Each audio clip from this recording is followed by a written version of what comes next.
অদিতির বিয়েতে সেইভাবে আমার কোনো ভিডিও করা হয়নি, কিন্তু রিসেপশনে গিয়ে A to Z সব ভিডিওই আমি করেছি। তার মধ্যে বাদ পড়েনি বরের ভাইরা ভাইয়ের নাচানাচি থেকে শুরু করে টুনটুনির খাওয়া দাওয়া, কে বিয়ে বাড়িতে নোকে পালিশ করে এসছে, স্টেজের উপর দাঁড়িয়ে আমরা কি বলে হাসাহাসি করছি, কে এখানে লজ্জা পেয়ে খাচ্ছে, আর ফুলসজ্জার খাটের পাশে দাঁড়িয়ে এরাই বা ঝগড়া করছে কেন।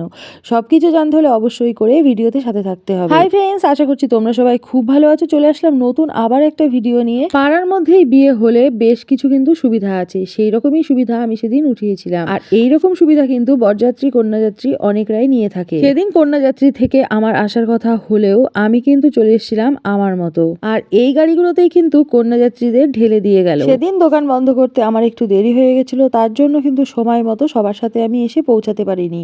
তারপরেও আমি আমার মতো আসলেও এদের সাথে করেই কিন্তু ঢুকেছিলাম। এই দেখো সবাই কিন্তু রেডি হয়ে পড়েছে বরের বাড়ি ঢোকার জন্য। আর এদিকে দেখো ভীষণ পরিমাণে সাজগোজ করার পর ওর একদম গেটের মুখে এসে মনে পড়লো যে নেল পালিশটা পরা হয়নি। আর এদিকে দেখো বিয়ে বাড়ি ঢোকার আগেই কিন্তু দেখা যাচ্ছে এখানে করেছে বিয়ে বাড়ির কিচেন, মানে ওটা হলো অস্থায়ী কিচেন।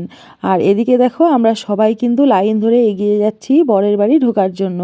আর রাস্তা দিয়ে কিন্তু ভীষণ সুন্দর লাইটিং পার করার পর কিন্তু খুব সুন্দর ডেকোরেশনের মধ্যে দিয়েই আমরা ঢুকছি। ঢুকেই যেটা প্রথমে চোখে পড়লো সেটা হলো এক বস্তা ফুচকা। আর এখানে সবাই মিলে তত্ত্ব বয়ে নিয়ে যাচ্ছে ঘরের মধ্যে, কিন্তু আমরা ফুচকার লাইনে দাঁড়িয়ে পড়লাম। আর এখানে দেখো প্রথমেই কিন্তু এক এক করে সবাই ফুচকা গালের মধ্যে ঢুকিয়ে নিচ্ছে। এখানে দেখলাম ফুচকার লাইনে অনেকটাই ভিড় ছিল কম, তো ওই জন্য আমিও দাঁড়িয়ে একটা মুখের মধ্যে ঢুকিয়ে নিলাম। আচ্ছা ফুচকা খাবে, কিন্তু এত ঢং করার কি আছে, এমন ভাবে ফুচকাটা মুখের মধ্যে ঢুকাচ্ছে যেন একটা লজেন্স ঢুকাচ্ছে। তো যাই হোক, তারপর চলে আসলাম আমরা সোজা বর বউয়ের ঘরে, মানে ওদের ফুলসজ্জার খাট দেখতে। প্যান্ডেলটা যেমন খুব সুন্দর ডেকোরেশন করেছে, তেমন কিন্তু ভেতরটাও ভীষণ সুন্দর, মানে ওদের রুমের মধ্যেটা কিন্তু খুব সুন্দরভাবে সাজিয়েছে। আর কিছু কিছু কাপেল আছে যারা সবার সামনে দেখাচ্ছে যে আমরা রোম্যান্স করছি, আবার সবার সামনেই ঝগড়া করে, মানে এদের পরিস্থিতিটা আমি বুঝে কুল পাই না।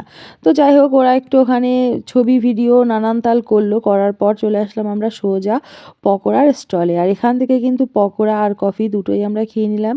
আর কফি খেতে গিয়ে আমার শাড়িটা পুরো একদমই বাজে হয়ে গেছিলো, মানে এমনভাবে আমার শাড়িটার উপরে কফি পড়েছিল যে যদি কোনো হালকা কালারের শাড়ি হতো তাহলে শাড়িটা পুরো বাজে হয়ে যেত।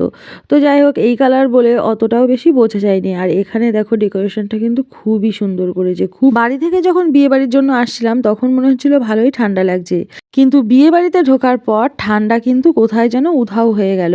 তারপর দেখো এখানে সবাই মিলে হাই হ্যালো করা হচ্ছে, আর সবাইকেই কিন্তু খুবই সুন্দর লাগছিল, খুব মিষ্টি লাগছিল সবাইকে। আর আমাদের মনসা ব্রাইড কিন্তু সেদিন হয়ে পড়েছিল পুরোপুরিভাবেই লক্ষ্মী। আর হবেই বা না কেন বলো, একটা জীবন থেকে আর একটা নতুন জীবনে পা রাখলো। আর এদিকে তো আমরা হেসেই পাগল হয়ে যাচ্ছি, কারণ আমার দলে একটা লোক বাড়লো আর ও বলছে যে আমরা এক পাড়ার মেয়ে এক পাড়ার বউ। আর এটাতে কিন্তু অনেক সুবিধা আছে, সেটা আর ভাঙিয়ে আজকে বললাম না। আর এরা বর বউ মিলে কিভাবে সবাইকে হেল্প করে ছবি তুলে দিচ্ছে সেটা না দেখালেই নয়। তাছাড়াও কিন্তু ছবি তোলার নানা রকমের অঙ্গভঙ্গি এখানে আছে, তার মধ্যে থেকেই যে জিনিসটা সবার দৃষ্টি আকর্ষণ করলো সেটা হলো বরের ভাইরা ভাই, মানে আমাদের মিষ্টি ব্রাইডের জামাইবাবুর নাচটা। তো এটা কিন্তু সেরা ছিল, সেরা মানে একেবারেই সেরা ছিল। আর আমি প্রথম দেখলাম, আর প্রথম দেখেই আমার এতটাই ভালো লেগেছে, শুধু আমি কেন, দেখো সবাই কিন্তু দাঁড়িয়ে থেকে ওই নাচটাই দেখছে। সত্যি কথা বলতে ডান্সটা এতটাই সুন্দর করছিল যে আমাদের ক্যামেরাম্যান ভাই কিন্তু ব্রাইড আর গ্রুমকে বাদ দিয়ে এই যে নাচছে এখানে তাকেই কিন্তু ভিডিও করাতে ব্যস্ত আছে। আর এখানে দেখো এক হাঁড়ি কি যাচ্ছে বলো তো, এর মধ্যে আছে বিরিয়ানি। ওই যে অস্থায়ী কিচেন থেকে এখন চলে গেল খাবারের জায়গা পর্যন্ত ওই বিরিয়ানির হাঁড়িটা। আর এখানে এত সুন্দর নাচ, আর নাচের মাঝখান থেকে কিন্তু আমরা বেরোতেই পারছিলাম না, এতটাই ভালো লাগছিল নাচটা আমাদের সবার কাছেই। একটা বিচ্ছিরি সমস্যা যে আর কি বলবো, এই নাচ হচ্ছে আর আমি এই যে বগর বগর করছি, এটা কিন্তু খুব একটা বেশি ভালো লাগছে না। কিন্তু এই নাচের সাথে সমানভাবে যদি গান দেওয়া যেত তাহলে বেশ ভালোই লাগতো জিনিসটা দেখতে, কিন্তু সেটা তো দেওয়ার উপায়ই নেই, কারণ আমি যদি সেই গানটা এখন এর মধ্যে দিই তাহলে আমার কপিরাইট চলে আসবে। আর এত কষ্ট করে এডিটিং করা ভিডিও সেটা আপলোড করার পর যদি সেটাকে আবার ডিলিট করে দিতে হয় তাহলে কিন্তু ভীষণ বিরক্তি লাগে। আবার এমন একটা আমার গানের গলা যে আমি গান করে তোমাদেরকে শোনাবো তাহলে তো তোমরা আরও বেশি বিরক্ত হয়ে পড়বা, হয়তো বা ভিডিও দেখা বাদ দিয়ে স্কিপ করে দিয়ে চলেই যাবা, এরকম একটা পরিস্থিতি হতে পারে।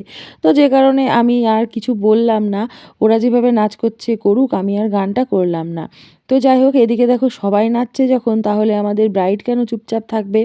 তো ও চলে আসলো, ও এখানে এসে নাচানাচি শুরু করে দিল। দেখা যাক আর কে কে আসে। ও দেখো, বলতে না বলতে আমাদের গ্রুমও চলে এসছে।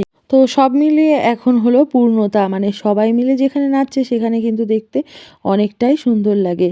তো যাই হোক, সবাই মিলে কিন্তু খুবই আনন্দ করছিল এখানে, আর সবাই কিন্তু ভীষণ সুন্দরভাবেই নাচানাচিটা করছিল। তো নাচের মধ্যে থেকেই আমাদের ব্রাইডকেই কিন্তু এখান থেকে সরিয়ে দেওয়া হলো, কারণ কিছু নিয়ম ছিল শ্বশুরবাড়ির পক্ষ থেকে। তো যে কারণে ওকে সেই নিয়মগুলো পালন করার জন্য এখান থেকে সরিয়ে দেওয়া হলো। তো যাই হোক, যারা ওখানে নাচ করার মতো তারা নাচ করছে, আর আমরা সরাসরি চলে আসলাম খাবারের এখানে। তো আমরা কিন্তু মাঝখানে বসিয়ে নিয়েছি টুনটুনিকে, আর টুনটুনিকে প্রথমেই দিয়ে দেওয়া হলো লেবু। ও প্রত্যেকটা জিনিসই কিন্তু একটু একটু করে চেখে দেখছিল। খাবারের সাথে ওর একটু শত্রুতা আছে ঠিকই, কিন্তু এখানে নিজেকে বড় প্রমাণ করার জন্য ও বসে পড়েছে একটা প্লেট নিয়ে। তো প্রথমেই দেখো চানা মশলা আর রাধাবল্লভী খাওয়ার পর চলে এসেছিল এখানে সাদা ভাত, ভেজ ডাল আর আলুর চিপস। দেখো কেমন ভাবে খাচ্ছে, মনে হচ্ছে না কতটাই খাচ্ছে, কিন্তু আদেতেও কোনো কিছুই ও খায়নি। শুধুমাত্র নিয়ে যে কি নাড়াচাড়া করেছে সেটা ওই জানে। কিন্তু পোস্টপাসটা ছিল ওর পুরোপুরি 16 আনা, যেমন লেবু চিপে খাওয়া। তো যাই হোক, তারপর চলে এসেছিল এখানে মাটন বিরিয়ানি, আর কিন্তু সবশেষে ছিল এখানে চাটনি, পাঁপড়, মিষ্টি, আরও ছিল অনেক কিছু। তো সব কিছু তো ভিডিও করা হয়নি। আর এখানে দেখো এত খাওয়া দাওয়া হয়েছে, তারপর ওকে একটুখানি ফ্রেশভাবে মুখটা মুছিয়ে দিলাম। আর লাস্ট পার্টে যেটা ছিল সেটা হলো আইসক্রিম। গেটের সামনে দাঁড়িয়ে আইসক্রিম খেতে খেতে আমাদের মনে হলো যে গেটের ভিডিওটাই করা হলো না, তো ওই কারণে এখান থেকে গেটের ভিডিওটা করা হলো, যেটা কিন্তু খুবই সুন্দর হয়েছিল। অর্ধেক কন্যাযাত্রীর খাওয়া দাওয়া হয়ে গেছে, আর অর্ধেক খাওয়া দাওয়া তখনও পর্যন্ত বাকি ছিল। তার মধ্যে দিয়েই কিন্তু আমরা বাড়িতে চলে আসব, কারণ পরদিন সকালেই ছিল বাবুর ফাইনাল এক্সাম। তো ওই কারণেই কিন্তু আমরা বাড়ির দিকে চলে আসব।